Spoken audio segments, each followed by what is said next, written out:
అందరికీ నమస్కారం అండి. మన హిందూ సనాతన ధర్మంలో మహాకుంభమేళాకు ఎంతో ప్రాముఖ్యత ఉంది. ప్రతి 12 సంవత్సరాలకు ఒకసారి మహాకుంభమేళాను నిర్వహిస్తారు. ఈ కుంభమేళాలో పాల్గొనేందుకు ప్రపంచం నలుమూలల నుంచి లక్షలాది సంఖ్యలో భక్తులు తరలి వస్తారు. దీనికంటే ముందు ప్రతి 4 సంవత్సరాలకు ఒకసారి కూడా కుంభమేళా కార్యక్రమాలు నిర్వహిస్తారు. అర్ధ కుంభమేళాను ప్రతి 6 ఏళ్లకు ఒకసారి హరిద్వార్ లేదా ప్రయాగ్రాజ్లో నిర్వహిస్తారు. పూర్ణ కుంభమేళా మాత్రం ప్రతి 12 ఏళ్లకు ఒకసారి ప్రయాగ్రాజ్, హరిద్వార్, ఉజ్జయిని, నాసిక్లో నిర్వహిస్తారు. జ్యోతిష్య శాస్త్రం ప్రకారం సూర్యుడు మకరంలోకి ప్రవేశించినప్పుడు మహాకుంభం ప్రారంభమవుతుంది. మన హిందూ మత విశ్వాసాల ప్రకారం మకర సంక్రాంతి పండుగ నుంచే కుంభస్నానం ప్రారంభమవుతుంది.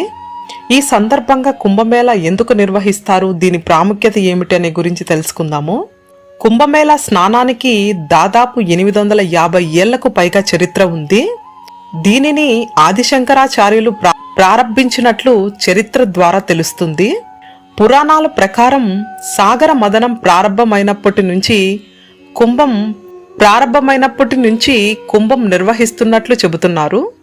కొందరు పండితులు దీన్ని గుప్తుల కాలం నుంచి ప్రారంభించినట్లు చెబుతున్నారు. అందుకు చక్రవర్తి హర్షవర్ధన్ దగ్గర కొన్ని ఆధారాలను కూడా చూడవచ్చని అంటారు. వీరి తర్వాత ఆదిశంకరాచార్యులు, ఆయన శిష్యులు, సన్యాసులు, అఘోరాలకు సంగం ఒడ్డున రాజస్నానానికి ఏర్పాట్లు చేశారు. ఇక్కడ స్నానం చేయడం వల్ల మోక్షం ప్రాప్తిస్తుందని ప్రగాఢ విశ్వాసం. అందుకే లక్షల సంఖ్యలో భక్తులు తరలివస్తారు. పురాణాల ప్రకారం దేవతలు, రాక్షసులు కలిసి సాగర మదనం చేశారు. ఆ సమయంలో అనేక రత్నాలు, అప్సరసలు, జంతువులు, విషం, అమృతం వంటివి బయటకొస్తాయి. అయితే అమృతం విషయంలో దేవతలు, రాక్షసుల మధ్య వివాదం తలెత్తితే ఆ సమయంలో కొన్ని అమృతపు చుక్కలు భూమిపై పడ్డాయని, ఇవి ఎక్కడ పడితే అక్కడ కుంభం నిర్వహించారు. అందుకే ప్రయాగ, నాసిక్, హరిద్వార్, ఉజ్జయినిలో అమృతపు చుక్కలు పడ్డాయని పురాణాల్లో పేర్కొనబడింది. అమృతం కోసం జరిగిన పోరాటం చంద్రుడు అమృతాన్ని ప్రవహించకుండా కాపాడాడు. గురువు కలశం దాచాడు. సూర్యదేవుడు కలశాన్ని పగిలిపోకుండా కాపాడాడు. శనిదేవుడు ఇంద్రుని కోపం నుంచి రక్షించాడు. అందుకే ఈ గ్రహాలు కలిసిన ప్రతి సమయంలో మహాకుంభం నిర్వహించబడుతుంది. ఎందుకంటే ఈ గ్రహాల కలయిక వేళ అమృత పాత్ర రక్షించబడిందని, ఆ తర్వాతే దేవతలందరూ శ్రీ మహావిష్ణువు సాయంతో అమృతాన్ని సేవించారని, మహాకుంభమేళ వేళ చేసే స్నానాన్ని రాజస్నానంగా పరిగణిస్తారు. ఈ సమయంలో నదుల నీరు అమృతంతో కూడిన సమానమైన లక్షణాలను కలిగి ఉంటాదని నమ్ముతారు. అంతేకాదు సకల దేవతల అనుగ్రహం లభిస్తుందని కూడా నమ్ముతారు. ముఖ్యంగా ప్రయాగలో రాజస్నానానికి ఎంతో ప్రాముఖ్యత ఉంది. ఇక్కడ యమున, సరస్వతి, గంగా నదులు కూడా కలుస్తాయని చెబుతారు. వేద జ్యోతిష్యం ప్రకారం బృహస్పతి ఒక రాశిలో ఒక ఏడాది పాటు నివాసం ఉంటాడు.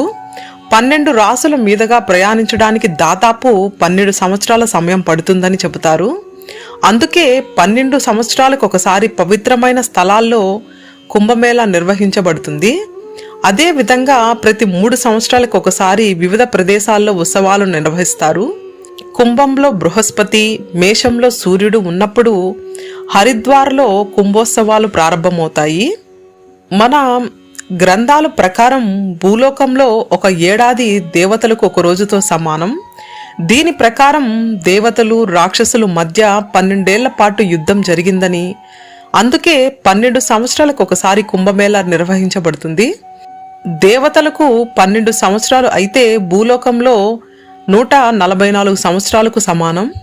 అందుకే ఈ సమయంలో భూమిపై మహాకుంభమేళా కార్యక్రమాన్ని నిర్వహిస్తారు. మహాశివరాత్రి రోజున కుంభమేళా చివరి పుణ్యస్నానంగా ముగుస్తుంది. ఓం నమః శివాయ.